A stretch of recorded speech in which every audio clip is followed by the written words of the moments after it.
वाहिगुरू जी की फतेह। ਆਪਾਂ ਜੋ ਜਥੇਦਾਰ ਭਾਈ ਹਰਪ੍ਰੀਤ ਸਿੰਘ ਜੋ ਕਿ ਰਾਜਨੀਤਿਕ ਲੋਕਾਂ ਵੱਲੋਂ ਸਥਾਪਿਤ ਕੀਤਾ ਜਾਂਦਾ ਹੈ ਅਕਾਲ ਤਖਤ ਦਾ ਨਾਮ ਵਰਤ ਕੇ, ਜਿਹੜਾ ਕਿ ਹੁਕਮਨਾਮੇ ਜਾਰੀ ਕਰ ਰਿਹਾ ਹੈ, ਉਹਦੇ ਬਾਰੇ ਦੂਜੇ ਭਾਗ ਦੀ ਆਪਾਂ ਅੱਜ ਵਿਚਾਰ ਕਰਨੀ ਹੈ। ਗੁਰੂ ਪਿਆਰੇ ਵਾਲਿਓ, ਕਦੀ ਧਿਆਨ ਮਾਰ ਕੇ ਵੇਖਣਾ ਕਿ ਇਹਨੂੰ ਅਕਾਲ ਦਾ ਤਖਤ ਕਹਿ ਕੇ ਆਮ ਸਿੱਖਾਂ ਦੇ ਉੱਤੇ ਭਾਰ ਪਾਇਆ ਜਾਂਦਾ ਹੈ। ਧਿਆਨ ਦੇਣਾ ਇਸ ਗੱਲ ਦਾ, ਗੁਰਬਾਣੀ 'ਚ ਜੋ ਲਿਖਿਆ ਹੋਇਆ ਹੈ ਉਹਨੂੰ ਮੰਨਣ ਨੂੰ ਤੇ ਸੁਣਨ ਨੂੰ ਕੋਈ ਤਿਆਰ ਨਹੀਂ। ਗੁਰਬਾਣੀ ਤਾਂ ਕਹਿੰਦੀ ਹੈ ਏਕੋ ਤਖਤ ਏਕੋ ਪਾਤਸ਼ਾਹ ਸਭਨੀ ਥਾਈ ਬੇਪਰਵਾਹ। ਤਖਤ ਕੇਵਲ ਇੱਕ ਹੈ, ਨਿਰੰਕਾਰ ਅਕਾਲ ਪੁਰਖ ਦੇ ਜਿਹੜੇ ਨਿਯਮ ਨੇ ਉਹਦੇ ਮੁਤਾਬਕ ਕੇਵਲ ਸਾਰੀ ਕਾਇਨਾਤ ਨੂੰ ਚਲਾਉਣ ਵਾਸਤੇ ਇੱਕੋ ਉਹਦਾ ਹੁਕਮ ਵਿਧਾਨ ਤਖਤ ਉਹ ਆਪਣੇ ਆਪ ਚੱਲ ਰਿਹਾ ਹੈ। ਉਹ ਕੋਈ ਇੱਕ ਥਾਂ ਤੇ ਤਖਤ ਦੇ ਉੱਤੇ ਆ ਕੇ ਨਹੀਂ ਬੈਠਾ, ਜਿਵੇਂ ਕਿ ਪੁਜਾਰੀ ਲੋਕ ਮੂਰਤੀਆਂ ਦੇ ਵਿੱਚ ਰੱਬ ਨੂੰ ਦਾਖਲ ਕਰਦੇ ਸੀ ਤੇ ਫਿਰ ਉਹਦੇ ਤੋਂ ਸਾਰੀਆਂ ਮੰਨਤਾਂ ਮਨਵਾਉਂਦੇ ਸੀ। ਮਿਸਾਲ ਦੇ ਤੌਰ ਤੇ ਇੱਕ ਜਿਹੜਾ ਮਿਸਤਰੀ ਹੈ, ਕਾਰੀਗਰ ਹੈ, ਉਹ ਇੱਕ ਮੂਰਤੀ ਨੂੰ ਪੱਥਰ ਚੋਂ ਘੜ ਕੇ ਤਰਾਸ਼ ਕੇ ਤਿਆਰ ਕਰ ਦਿੰਦਾ ਹੈ ਤੇ ਉਹ ਤਿਆਰ ਹੋਣ ਤੋਂ ਬਾਅਦ ਪੇਂਟ ਕਰਕੇ ਕੱਪੜੇ ਪਹਿਨਾ ਕੇ ਉਹਦਾ ਹਾਰ ਸ਼ਿੰਗਾਰ ਕਰਕੇ ਮੰਦਰ ਦੇ ਵਿੱਚ ਰੱਖ ਦਿੱਤੀ ਜਾਂਦੀ ਹੈ ਤੇ ਫਿਰ ਉੱਥੇ ਢੋਲਕੀਆਂ ਚਿਮਟੇ ਖੜਕਾ ਕੇ ਹਵਨ ਮੰਤਰ ਪੜ੍ਹ ਕੇ ਇਹ ਸਾਰਾ ਕੁਝ ਕਰਨ ਤੋਂ ਬਾਅਦ ਫਿਰ ਲੋਕਾਂ ਨੂੰ ਕਿਹਾ ਜਾਂਦਾ ਸੀ ਕਿ ਇਸ ਮੂਰਤੀ ਦੇ ਵਿੱਚ ਭਗਵਾਨ ਦੀ ਜਾਂ ਦੇਵਤੇ ਦੀ ਰੂਹ ਪ੍ਰਵੇਸ਼ ਕਰ ਗਈ ਹੈ। ਹੁਣ ਤੁਸੀਂ ਜੋ ਇਸ ਦੇਵਤੇ ਤੋਂ ਭਗਵਾਨ ਤੋਂ ਮੰਗੋਗੇ ਤਾਂ ਉਹ ਸਾਰਾ ਮਿਲੇਗਾ। ਭਾਵ ਕਿ ਮੂਰਤੀ ਨੂੰ ਇੱਕ ਦੇਵਤਾ ਬਣਾ ਕੇ ਸਾਰਿਆਂ ਦੇ ਸਾਹਮਣੇ ਪੇਸ਼ ਕਰ ਦਿੱਤਾ ਜਾਂਦਾ ਸੀ ਤੇ ਲੋਕੀ ਅੰਧ ਵਿਸ਼ਵਾਸੀ ਦੇ ਵਿੱਚ ਉਹਨੂੰ ਨਮਸਕਾਰਾਂ ਕਰਦੇ ਸੀ ਤੇ ਮੰਨਤਾਂ ਮੰਨਦੇ ਸੀ। ਪੁਜਾਰੀ ਨੂੰ ਬੇਅੰਤ ਭੇਟਾਵਾਂ ਦਿੱਤੀਆਂ ਜਾਂਦੀਆਂ ਸੀ। ਇਸੇ ਤਰ੍ਹਾਂ ਅਕਾਲ ਦਾ ਤਖਤ ਕਹਿ ਕੇ ਇਹ ਸਾਡੇ ਵਾਲੇ ਪੁਜਾਰੀਆਂ ਨੇ ਜਿਹੜਾ ਸਾਡੇ ਸਾਹਮਣੇ ਤਖਤ ਅਤੇ ਹੋਰ ਧਰਮ ਸਥਾਨ ਬਣਾ ਦਿੱਤੇ ਨੇ। ਸਾਨੂੰ ਸੋਚਣ ਦੀ ਲੋੜ ਹੈ ਕਿ ਅਕਾਲ ਪੁਰਖ ਵਾਹਿਗੁਰੂ ਇਸ ਤਖਤ ਦੇ ਉੱਤੇ ਆ ਕੇ ਬੈਠਦਾ ਹੈ ਜਾਂ ਉਹਨੇ ਇਹ ਤਖਤ ਬਣਾ ਕੇ ਦਿੱਤਾ ਹੈ ਜਾਂ ਉਹਨੇ ਆਪਣੇ ਵਿਚੋਲੇ ਦੇ ਵਿੱਚ ਕਿਸੇ ਦੇ ਵਿੱਚ ਆਪਣੀ ਰੂਹ ਪ੍ਰਵੇਸ਼ ਕੀਤੀ ਹੈ ਤੇ ਆਪਣੇ ਹੁਕਮਨਾਮੇ ਇਸ ਪੁਜਾਰੀ ਦੇ ਰਾਹੀਂ ਉਹ ਸਾਨੂੰ ਸੁਣਾਉਂਦਾ ਹੈ। ਕਦੀ ਧਿਆਨ ਮਾਰੋ ਕਿ ਇਹ ਬ੍ਰਾਹਮਣਵਾਦ ਨਹੀਂ ਤੇ ਹੋਰ ਕੀ ਹੈ। ਸਾਡੇ ਵਾਸਤੇ ਗੁਰਬਾਣੀ ਦਾ ਹੁਕਮਨਾਮਾ ਸਭ ਤੋਂ ਉੱਤਮ ਹੈ। ਕੁਦਰਤ ਦੇ ਨਿਯਮ ਬੇਅੰਤ ਸਾਨੂੰ ਸਮਝਣ ਦੀ ਲੋੜ ਹੈ, ਪਰ ਇੱਕ ਵਿਅਕਤੀ ਕਿਸੇ ਰਾਜਨੀਤਿਕ ਬੰਦੇ ਦਾ ਇਸ਼ਾਰਿਆਂ ਦੇ ਉੱਤੇ ਲਾਇਆ ਹੋਇਆ ਇੱਥੇ ਤਖਤ ਦੇ ਉੱਤੇ ਤੇ ਉਹ ਸਾਨੂੰ ਹੁਕਮਨਾਮੇ ਜਾਰੀ ਕਰ ਰਹੇ ਹੈ। ਮੈਂ ਬੇਨਤੀ ਕੀਤੀ ਸੀ ਕਿ ਸਿੱਖਾਂ ਕੋਲੇ ਕਿਹਾ ਜਾਂਦਾ ਹੈ 5 ਤਖਤ ਨੇ, ਪਰ ਨਾਲ ਇਹ ਵੀ ਸਟੇਜਾਂ ਦੇ ਉੱਤੇ ਸੰਘ ਪਾੜ ਪਾੜ ਕੇ ਬੋਲਿਆ ਜਾਂਦਾ ਹੈ ਕਿ ਸਿੱਖ ਗੁਲਾਮ ਨੇ, ਸਿੱਖਾਂ ਨੂੰ ਖਾਲਿਸਤਾਨ ਚਾਹੀਦਾ ਹੈ। ਜੇ ਸਿੱਖਾਂ ਕੋਲੇ ਪਹਿਲਾਂ ਹੀ 5 ਤਖਤ ਮੌਜੂਦ ਨੇ ਫਿਰ ਖਾਲਿਸਤਾਨ ਕੀ ਕਰੋਗੇ? ਸਿੱਖ ਫਿਰ ਗੁਲਾਮ ਕਿਵੇਂ ਨੇ? ਇੱਕ ਪਾਸੇ ਤਾਂ ਸਿੱਖਾਂ ਦੀ ਗੁਲਾਮੀ ਦਾ ਢੰਡੋਰਾ ਪਿੱਟਣਾ, ਇੱਕ ਪਾਸੇ 5 ਤਖਤਾਂ ਦਾ ਬਹੁਤ ਉੱਚੀਆਂ ਬਾਹਾਂ ਉਲਾਰ ਕੇ ਲੋਕਾਂ ਨੂੰ ਦੱਸਣਾ ਤੇ ਅਜੇ 6ਵਾਂ ਤਖਤ ਇੱਕ ਹੋਰ ਨਿਹੰਗ ਸਿੰਘਾਂ ਦਾ ਬਣਿਆ ਹੋਇਆ। ਇਹ ਸਾਰਾ ਕੁਝ ਇੱਕ ਪਾਸੇ ਤਖਤਾਂ ਦੀਆਂ ਲੈਣਾ ਲੱਗੀਆਂ ਨੇ, ਇੱਕ ਪਾਸੇ ਸਿੱਖ ਗੁਲਾਮ ਨੇ ਤੇ ਸਮਝ ਨਹੀਂ ਆਉਂਦੀ ਇਹ ਸਾਡੇ ਪੁਜਾਰੀ ਸਾਨੂੰ ਕੀ ਸਮਝਾ ਰਹੇ ਨੇ। ਕਦੀ ਧਿਆਨ ਦਿਓ, ਅਕਾਲ ਤਖਤ ਨੇ ਜੋ ਅੱਜ ਤੱਕ ਹੁਕਮਨਾਮੇ ਜਾਰੀ ਕੀਤੇ ਨੇ, ਮੈਂ ਇਹਦੇ ਬਾਰੇ ਤੁਹਾਡੇ ਸਾਹਮਣੇ ਕੁਝ ਇਹੋ ਜਿਹੇ ਕੌੜੇ ਸੱਚ ਰੱਖਣ ਲੱਗਿਆ ਕਿ ਤੁਸੀਂ ਹੈਰਾਨ ਹੋਵੋਗੇ ਕਿ ਇਹ ਕੁਝ ਪੁਜਾਰੀਆਂ ਵੱਲੋਂ ਅਕਾਲ ਤਖਤ ਦਾ ਨਾਮ ਵਰਤ ਕੇ ਕਿਵੇਂ ਸਿੱਖਾਂ ਨਾਲ ਭੈੜੇ ਤੋਂ ਭੈੜਾ ਵਿਹਾਰ ਕੀਤਾ ਗਿਆ। ਕਿਸੇ ਨੂੰ ਪਿਆਰ ਦੇ ਨਾਲ, ਸਤਿਕਾਰ ਦੇ ਨਾਲ, ਅਕਲ ਦੇ ਕੇ, ਗਿਆਨ ਦੇ ਕੇ ਨੇੜੇ ਲਿਆਉਣਾ ਤਾਂ ਬਹੁਤ ਦੂਰ ਦੀ ਗੱਲ ਹੈ। ਇਹ ਤਾਂ ਆਪਣਿਆਂ ਨੂੰ ਦੂਰ ਕਰ ਰਹੇ ਨੇ ਸਾਡੇ ਪੁਜਾਰੀ ਲੋਕ ਨੇ।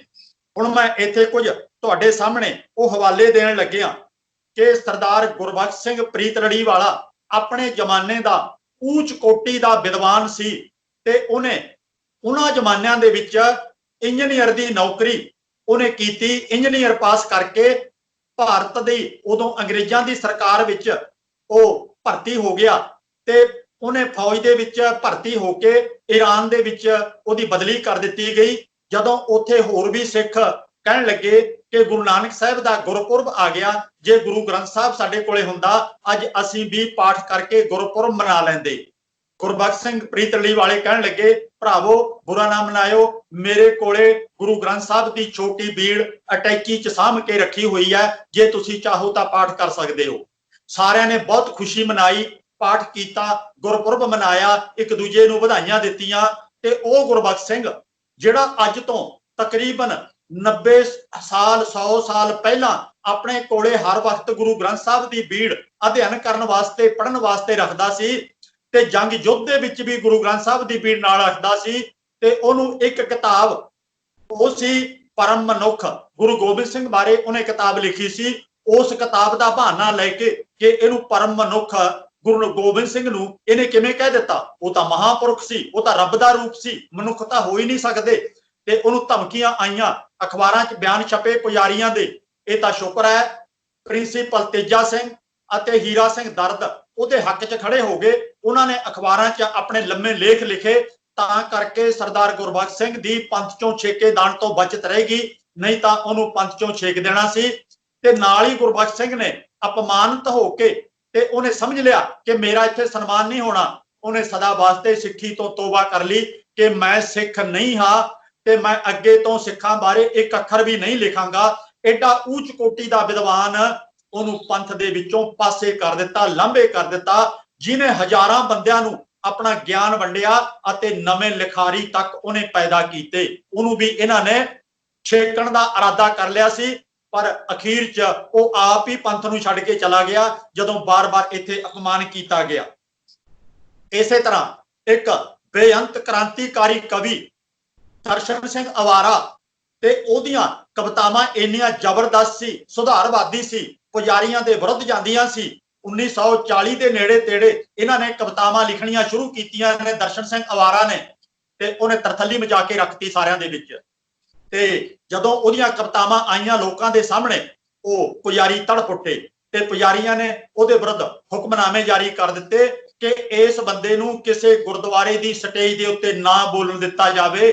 ਦਰਸ਼ਨ ਸਿੰਘ ਅਵਾਰਾ ਉੱਚ ਕੋਟੀ ਦੇ ਕਵੀ ਦੀਆਂ ਲਿਖੀਆਂ ਕਵਿਤਾਵਾਂ ਕਿਤਾਬਾਂ ਦੇ ਰੂਪ ਵਿੱਚ ਅੱਜ ਵੀ ਮੌਜੂਦ ਨੇ, ਪੜ੍ਹ ਕੇ ਵੇਖ ਲਿਓ ਕਿੱਡੇ ਕ੍ਰਾਂਤੀਕਾਰੀ ਵਿਚਾਰ ਸਨ ਅੱਜ ਤੋਂ 80-90 ਸਾਲ ਪਹਿਲਾਂ। ਤੇ ਉਹਨੂੰ ਵੀ ਖੂੰਜੇ ਲਾ ਕੇ ਇਹਨਾਂ ਪੁਜਾਰੀਆਂ ਨੇ ਬਿਠਾ ਦਿੱਤਾ। ਇਸੇ ਤਰ੍ਹਾਂ ਈਸ਼ਰ ਸਿੰਘ ਭਾਈਆ ਇੱਕ ਹੋਰ ਕ੍ਰਾਂਤੀਕਾਰੀ ਕਵੀ ਸੀ। ਉਹਨੇ ਇੰਨੀਆਂ ਕਮਾਲ ਦੀਆਂ ਕ੍ਰਾਂਤੀਕਾਰੀ ਕਵਿਤਾਵਾਂ ਲਿਖੀਆਂ, ਉਹਨੇ ਭਾਜਣਾ ਪਵਾ ਦਿੱਤੀਆਂ ਪੁਜਾਰੀ ਤਬਕੇ ਨੂੰ ਅਤੇ ਪਖੰਡਵਾਦ ਨੂੰ। ਤੇ ਇਹਨਾਂ ਨੇ ਉਹਦਾ ਵੀ ਧਾਰਮਿਕ ਸਟੇਜਾਂ ਤੇ ਗੁਰਦੁਆਰਿਆਂ 'ਚ ਬੋਲਣ ਤੇ ਰੋਕ ਲਾ ਦਿੱਤੀ ਤੇ ਉਹ ਵੀ ਖੂੰਜੇ ਲਾ ਦਿੱਤਾ। ਉਹਨੇ ਵੀ ਕਿਨਾਰਾ ਕਰ ਲਿਆ ਕਿ ਮੈਂ ਤੁਹਾਡੇ ਨਾਲ ਫਿਰ ਨਹੀਂ ਚੱਲਾਂਗਾ, ਆਪਣੇ ਤੌਰ ਤੇ ਸਿੱਖੀ ਤੋਂ ਬਾਹਰ ਹੋ ਕੇ ਮੈਂ ਆਪਣਾ ਕੰਮ ਕਰਾਂਗਾ, ਤੁਸੀਂ ਤੇ ਮੈਨੂੰ ਸਿੱਖ ਹੀ ਮੰਨਣ ਨੂੰ ਤਿਆਰ ਨਹੀਂ। ਇਸੇ ਤਰ੍ਹਾਂ ਰਤਨ ਸਿੰਘ ਜੱਗੀ ਜਿਹੜੇ ਕਿ ਅਜੇ ਜੀਵਤ ਨੇ, ਉਹਨਾਂ ਦੇ ਨਾਲ ਆਮਣੇ ਸਾਹਮਣੇ ਬੈਠ ਕੇ ਮੈਂ ਸਵਾਲ ਜਵਾਬ ਕੀਤੇ, ਜਿਨ੍ਹਾਂ ਨੇ 1966 ਦੇ ਵਿੱਚ ਦਸਮ ਗ੍ਰੰਥ ਦੇ ਵਿਰੁੱਧ ਇੱਕ ਖੋਜ ਭਰਪੂਰ ਕਿਤਾਬ ਲਿਖੀ, ਦਸਮ ਗ੍ਰੰਥ ਦਾ ਕਰਤੱਵ। ਤੇ ਜਦੋਂ ਮੈਂ ਉਹਨਾਂ ਨੂੰ ਪੁੱਛਿਆ ਕਿ ਤੁਸੀਂ ਇਹ ਤੋਂ ਬਾਅਦ ਹੋਰ ਕੁਝ ਦਸਮ ਗ੍ਰੰਥ ਦੇ ਵਿਰੁੱਧ ਕਿਉਂ ਨਹੀਂ ਲਿਖਿਆ, ਤੁਸੀਂ ਤਾਂ ਇੰਨਾ ਕੁਝ ਜਾਣਦੇ ਹੋ, PhD ਤੁਸੀਂ ਇਸੇ ਵਿਸ਼ੇ ਤੇ ਕੀਤੀ ਹੈ, ਮੈਨੂੰ ਕਹਿਣ ਲੱਗਿਆ ਵੀਰ ਮੇਰੇ ਆ ਬਹੁਤ ਦੁਖਦਾਈ ਪੱਖ ਹੈ, ਜਦੋਂ ਇਹ ਕਿਤਾਬ ਛਪ ਕੇ ਸਾਹਮਣੇ ਆ ਗਈ ਤਾਂ ਪੁਜਾਰੀਆਂ ਦੇ ਛੱਡੇ ਹੋਏ ਟੌਟਾਂ ਵੱਲੋਂ ਮੈਨੂੰ ਇੰਨੀਆਂ ਧਮਕੀਆਂ ਮਿਲੀਆਂ, ਮੇਰਾ ਜਿਉਣਾ ਹਰਾਮ ਕਰ ਦਿੱਤਾ ਤੇ ਮੈਨੂੰ ਇਹ ਵੀ ਖਤਰਾ ਪੈ ਗਿਆ ਕਿਤੇ ਮੇਰੀ ਨੌਕਰੀ ਨਾ ਚਲੀ ਜਾਵੇ। ਮੈਂ ਕੰਨਾਂ ਨੂੰ ਹੱਥ ਲਾ ਲੇ ਕਿ ਅੱਗੇ ਵਾਸਤੇ ਮੈਂ ਇਹੋ ਜੀ ਕਿਤਾਬ ਨਹੀਂ ਲਿਖਾਂਗਾ, ਦਸਮ ਗ੍ਰੰਥ ਬਾਰੇ ਕੋਈ ਵਾਦ ਵਿਵਾਦ ਦੇ ਵਿੱਚ ਮੈਂ ਨਹੀਂ ਪਵਾਂਗਾ। ਇਹ ਸਾਰਾ ਕੁਝ ਡਾਕਟਰ ਰਤਨ ਸਿੰਘ ਜੱਗੀ ਨੇ ਇਹ ਮੈਨੂੰ ਆਪ ਦੱਸਿਆ, ਮੈਂ ਮੁਲਾਕਾਤ ਕਰਕੇ ਆਇਆ। ਇਸੇ ਤਰ੍ਹਾਂ ਇਸ ਤੋਂ ਬਾਅਦ ਭਾਗ ਸਿੰਘ ਅੰਬਾਲੇ ਵਾਲਿਆਂ ਨੇ ਦਸਮ ਗ੍ਰੰਥ ਦਾ ਕੂੜ ਕੁਫਰ ਸੰਗਤਾਂ ਦੇ ਸਾਹਮਣੇ ਰੱਖਿਆ ਤੇ ਉਹਨੇ ਇਹ ਜ਼ੋਰਦਾਰ ਢੰਗ ਨਾਲ ਆਵਾਜ਼ ਉਠਾਈ ਕਿ ਸਾਡਾ ਗੁਰੂ ਕੇਵਲ ਤੇ ਕੇਵਲ ਗੁਰੂ ਗ੍ਰੰਥ ਸਾਹਿਬ ਹੈ ਤੇ ਅਸੀਂ ਇਹਦੀ ਬਾਣੀ ਪੜ੍ਹਨੀ ਹੈ, ਇਹਦੇ ਬਰਾਬਰ ਹੋਰ ਕੋਈ ਲੱਚਰ ਕਵਿਤਾਵਾਂ ਵਾਲਾ ਗ੍ਰੰਥ ਨਹੀਂ ਹੋ ਸਕਦਾ, ਇਹ ਗੁਰੂ ਗੋਬਿੰਦ ਸਿੰਘ ਦੀ ਰਚਨਾ ਨਹੀਂ ਹੈ। ਪੁਜਾਰੀਆਂ ਨੇ ਉਹਨੂੰ ਵੀ ਪੰਥ ਚੋਂ ਛੇਕ ਦਿੱਤਾ, ਗਿਆਨੀ ਭਾਗ ਸਿੰਘ ਅੰਬਾਲੇ ਵਾਲਿਆਂ ਨੂੰ। ਉਪਰੰਤ ਗੁਰਬਖਸ਼ ਸਿੰਘ ਕਾਲਾ ਫਗਾਨਾ 2003 ਦੇ ਵਿੱਚ ਇਹਨਾਂ ਨੂੰ ਪੰਥ ਚੋਂ ਛੇਕਣ ਦਾ ਕੁਕਰਮ ਕੀਤਾ ਗਿਆ। ਇਹਨਾਂ ਨੇ ਗੁਰਬਿਲਾਸ ਪਾਤਸ਼ਾਹੀ 6ਵੀਂ ਦਸਮ ਗ੍ਰੰਥ ਅਤੇ ਸਿੱਖ ਇਤਿਹਾਸ ਨਾਮ ਦੀ ਕੂੜ ਕਿਤਾਬ, ਜਿਹੜੀ ਕਿ ਕਰੋੜਾਂ ਰੁਪਈਆ ਖਰਚ ਕੇ ਸ਼੍ਰੋਮਣੀ ਕਮੇਟੀ ਨੇ ਛਪਵਾ ਕੇ ਗੁਰੂ ਸਾਹਿਬ ਦਾ ਅਪਮਾਨ ਕਰਨ ਵਾਸਤੇ ਲੋਕਾਂ 'ਚ ਵੰਡੀ ਤੇ ਗੁਰਬਖਸ਼ ਸਿੰਘ ਕਾਲਾ ਫਗਾਨਾ ਨੇ ਇਹਨਾਂ ਦਾ ਕੂੜ ਕੁਫਰ ਜੱਗ ਜ਼ਾਹਰ ਕਰ ਦਿੱਤਾ ਤੇ ਗੁਰਬਖਸ਼ ਸਿੰਘ ਕਾਲਾ ਫਗਾਨਾ ਨੂੰ ਵੀ 2003 ਦੇ ਵਿੱਚ ਪੰਥ ਚੋਂ ਛੇਕ ਦਿੱਤਾ। ਉਪਰੰਤ ਸਰਦਾਰ ਜੋਗਿੰਦਰ ਸਿੰਘ ਮਾਲਕ ਤੇ ਸੰਪਾਦਕ ਸਪੋਕਸਮੈਨ ਵਾਲਿਆਂ ਨੇ, ਇਹਨਾਂ ਨੇ ਸਪੋਕਸਮੈਨ ਦੇ ਰਾਹੀਂ ਗੁਰਬਖਸ਼ ਸਿੰਘ ਦੀ ਆਵਾਜ਼ ਨੂੰ ਬੁਲੰਦ ਕੀਤਾ ਤੇ ਉਹਦਾ ਸਹਿਯੋਗ ਕੀਤਾ ਤੇ ਹੋਰ ਜਿਹੜੇ ਕ੍ਰਾਂਤੀਕਾਰੀ ਸੁਧਾਰਵਾਦੀ ਲਿਖਾਰੀ ਸਨ ਉਹਨਾਂ ਦੀਆਂ ਲਿਖਤਾਂ ਆਪਣੇ ਅਖਬਾਰ ਦੇ ਵਿੱਚ ਛਾਪੀਆਂ ਤੇ ਖੁਦ ਵੀ ਬੇਅੰਤ ਵਧੀਆ ਤਰੀਕੇ ਨਾਲ ਇਹਨੇ ਯੋਗਦਾਨ ਪਾਇਆ ਤੇ 2004 ਦੇ ਵਿੱਚ ਸਰਦਾਰ ਜੋਗਿੰਦਰ ਸਿੰਘ ਨੂੰ ਵੀ ਪੰਥ ਚੋਂ ਛੇਕ ਦਿੱਤਾ ਅਤੇ ਇਹਨਾਂ ਤੇ ਕਈ ਸਾਰੇ ਮੁਕੱਦਮੇ ਦਰਜ ਕਰਵਾ ਦਿੱਤੇ। 2004 ਤੋਂ ਲੈ ਕੇ 16 ਸਾਲ ਬੀਤ ਗਏ, ਅੱਜ ਵੀ ਕਈਆਂ ਥਾਵਾਂ ਤੇ ਸਰਦਾਰ ਜੋਗਿੰਦਰ ਸਿੰਘ ਮੁਕੱਦਮੇ ਦੀਆਂ ਤਰੀਕਾਂ ਭੁਗਤਦਾ ਫਿਰਦਾ ਹੈ ਤੇ ਪੰਥ ਚੋਂ ਛੇਕਿਆ ਹੋਇਆ ਤਾਂ ਹੈ ਹੀ ਹੈ। ਇਹ ਹਾਲਤ ਹੈ ਇਹਨਾਂ ਲੋਕਾਂ ਦਾ। ਇਸ ਤੋਂ ਬਾਅਦ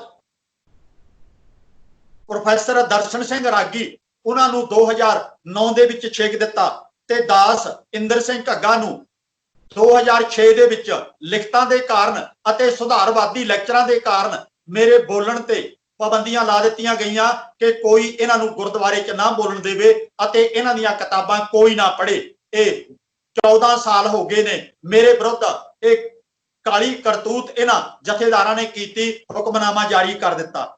ਇਸ ਤਰ੍ਹਾਂ ਜਿਹੜਾ ਅੱਗੇ ਚੱਲਦਿਆਂ ਫਿਰ ਹਰਨੇਕ ਸਿੰਘ ਨਿਊਜ਼ੀਲੈਂਡ ਵਾਲੇ ਉਹਨਾਂ ਨੇ ਸੁਧਾਰਵਾਦੀ ਕੰਮਾਂ ਦਾ ਬੀੜਾ ਚੁੱਕਿਆ। ਵਿਦੇਸ਼ ਦੇ ਵਿੱਚ ਰਹਿ ਕੇ ਉਹ ਠੋਕਵੀਆਂ ਜਵਾਬ ਇਹਨਾਂ ਨੂੰ ਗੱਲਾਂ ਦੇ ਵਿੱਚ ਦੇਣ ਲੱਗਿਆ ਤੇ ਉਹਨੂੰ ਵੀ ਪੰਥ ਚੋਂ ਛੇਕ ਦਿੱਤਾ। ਤੇ ਇਸੇ ਤਰ੍ਹਾਂ ਸਾਧਵਾਦੀ ਪਰੰਪਰਾ ਨੂੰ ਛੱਡ ਕੇ ਜਿਹੜੇ ਕਿ ਸਾਨੂੰ ਤੇ ਚਾਹੀਦਾ ਸੀ ਗਲ ਨਾਲ ਲਾਉਂਦੇ ਸਤਿਕਾਰ ਕਰਦੇ ਸਾਰਿਆਂ ਨਾਲੋਂ ਵਾਧੂ ਕਿ ਜੇ ਕੋਈ ਦੂਜੇ ਧਰਮ ਦਾ ਦੂਜੀ ਵਿਚਾਰਧਾਰਾ ਦਾ ਸਾਡੇ ਇਸ ਧਰਮ ਨੂੰ ਅਪਣਾਉਣ ਲੱਗਿਆ, ਇਸ ਵਿਚਾਰਧਾਰਾ ਦੇ ਵਿੱਚ ਆਇਆ ਤਾਂ ਉਹਦਾ ਤਾਂ ਬਾਕੀਆਂ ਨਾਲੋਂ ਵੱਧ ਸਤਿਕਾਰ ਹੋਣਾ ਚਾਹੀਦਾ ਸੀ। ਭਾਈ ਰਣਜੀਤ ਸਿੰਘ ਸਾਧਵਾਦ ਨੂੰ ਛੱਡ ਕੇ ਕੁਝ ਸਾਲ ਪਹਿਲਾਂ ਇਸ ਵਿਗਿਆਨਕ ਢੰਗ ਨਾਲ ਭਾਈ ਬਣ ਕੇ ਕਥਾਵਾਚਕ ਬਣ ਕੇ ਪ੍ਰਚਾਰਕ ਬਣ ਕੇ ਇਧਰ ਆਏ, ਪਰ ਸਾਡੇ ਵਾਲੇ ਪੁਜਾਰੀਆਂ ਨੂੰ ਉਹਨਾਂ ਦਾ ਵਿਗਿਆਨਕ ਅਤੇ ਗੁਰਮਤਿ ਦੇ ਗੁਰਬਾਣੀ ਦੇ ਚਾਨਣ ਵਿੱਚ ਕੀਤਾ ਪ੍ਰਚਾਰ ਹਜਮ ਨਾ ਆਇਆ ਤੇ ਅੱਜ ਉਹਨੂੰ ਵੀ ਪੰਥ ਤੋਂ ਛੇਕ ਦਿੱਤਾ, ਭਾਵ ਕਿ ਉਹਦੇ ਬੋਲਣ ਤੇ ਪਾਬੰਦੀਆਂ ਲਾ ਦਿੱਤੀਆਂ। ਉਹਦੀਆਂ ਕੈਸਟਾਂ, ਉਹਦੀਆਂ ਸੀਡੀਆਂ, ਉਹਦਾ ਹੋਰ ਕੋਈ ਲੈਕਚਰ ਕੋਈ ਨਾ ਸੁਣੇ, ਉਹਦੀ ਕਥਾ ਵਾਰਤਾ ਕੋਈ ਨਾ ਸੁਣੇ। ਜਿਹੜਾ ਬੰਦਾ ਸਾਨੂੰ ਜ਼ਿੰਦਗੀ ਜਿਉਣ ਦੇ ਵਧੀਆ ਢੰਗ ਦੱਸਦਾ ਹੈ, ਵਹਿਮਾਂ ਭਰਮਾਂ ਪਖੰਡਾਂ ਚੋਂ ਕੱਢ ਕੇ ਇੱਕ ਸਿੱਧਾ ਰਾਹ ਜ਼ਿੰਦਗੀ ਦਾ ਸਾਨੂੰ ਦੱਸਦਾ ਤੇ ਉਹਨੂੰ ਬੋਲਣ ਤੇ ਰੋਕਾਂ ਲਾ ਦਿੱਤੀਆਂ।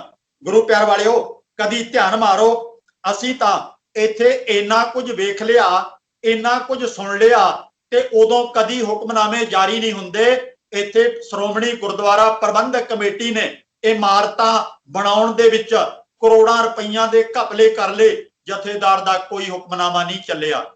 ਇੱਥੇ ਲੰਗਰ ਦੇ ਘਪਲੇ ਹੋ ਗਏ, ਸਰੋਪਿਆਂ ਦੇ ਘਪਲੇ ਹੋ ਗਏ, ਇੱਥੇ ਜਿਹੜੇ ਰਮਾਲਿਆਂ ਦੇ ਘਪਲੇ ਹੋ ਗਏ, ਸਬਜ਼ੀਆਂ ਦੇ ਘਪਲੇ, ਦੁੱਧ ਦੇ ਘਪਲੇ, ਗੱਡੀਆਂ ਮੋਟਰਾਂ ਖਰੀਦਣ ਦੇ ਘਪਲੇ। ਇਹ ਇੱਕ ਘਪਲਾ ਨਹੀਂ, ਇੱਥੇ ਹਜ਼ਾਰਾਂ ਕਰੋੜਾਂ ਘਪਲੇ ਹੋ ਗਏ ਨੇ। ਅਰਬਾਂ ਰੁਪਈਆ ਇਹਨਾਂ ਜਿਹੜੇ ਸ਼੍ਰੋਮਣੀ ਕਮੇਟੀ ਦੇ ਪ੍ਰਬੰਧਕ ਨੇ ਉਹਨਾਂ ਨੇ ਲੁੱਟ ਲਿਆ, ਡਕਾਰ ਲਿਆ, ਪਰ ਕਿਸੇ ਜਥੇਦਾਰ ਦੀ ਨੀਂਦ ਨਹੀਂ ਖੁੱਲੀ, ਕਿਸੇ ਨੇ ਹੁਕਮਨਾਮਾ ਜਾਰੀ ਨਹੀਂ ਕੀਤਾ ਕਿ ਭਾਈ ਇਹ ਦੁਸ਼ਟ ਕਰਮ ਤੁਸੀਂ ਨਾ ਕਰੋ।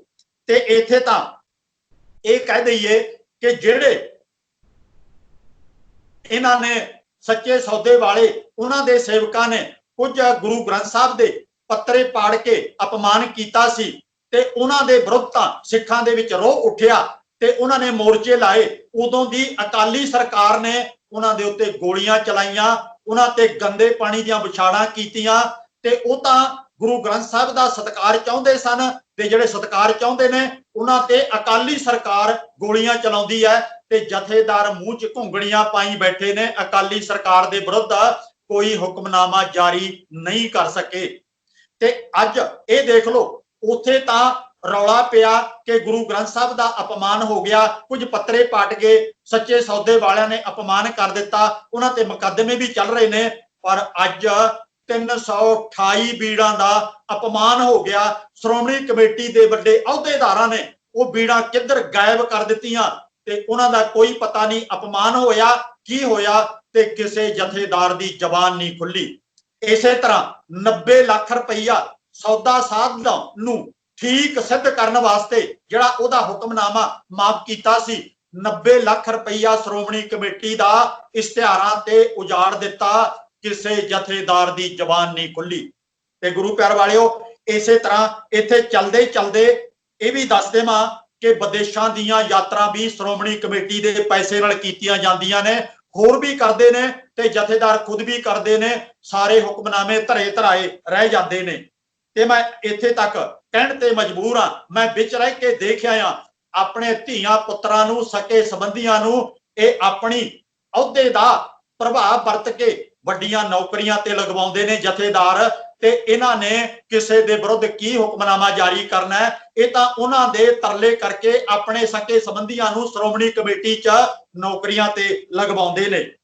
ते इथों तक मैं पिछले समय च जदों ज्ञानी गुरबचन सिंह जथेदार सी उदों भी मैं सारा कुछ लिखिया ते बोलिया थां थां ते कि इन्हें पुछया जावे ज्ञानी गुरबचन सिंह नूं कि तुसी तेरा इनकम दा साधन की है, इन्नी जायदाद किवें बनाई है। मुक्तसर दे विच इन्हें बहुत आलीशान होटलों की उसारी कर ली है ते होटलों दे विच इन्हें इहदे मुंडियां ने यह भी मन्निया कि विच शराब भी चलेगी, होटलों च मीट भी चलेगा, अधनंगियां लड़कियां दा नाच भी होवेगा। एक जथेदार अकाल तख्त दा इहो जे होटल खोल रहा, पैसा कित्थों आया कोई पुछण वाला नहीं। इहो जिहियां करतूतां क्यों करदा है, शराबां तक अपने होटलों च सप्लाई करदा है ते कोई हुक्मनामा जारी नहीं हुंदा।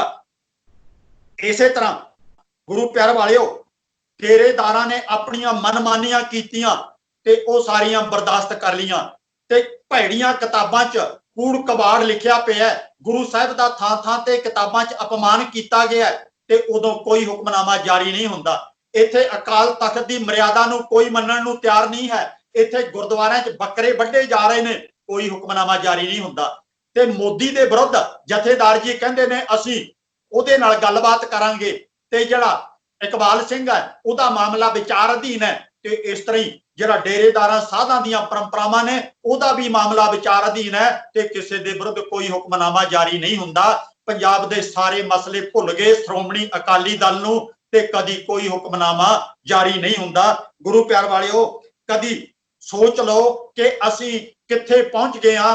दुनिया तां विग्यानक युग दे विच चल रही है, किते दी किते पहुंच गई है, असीं कित्थे खलोते हां। अज भी पत्थर युग दे हुक्मनामे साडे जथेदार जारी कर रहे ने।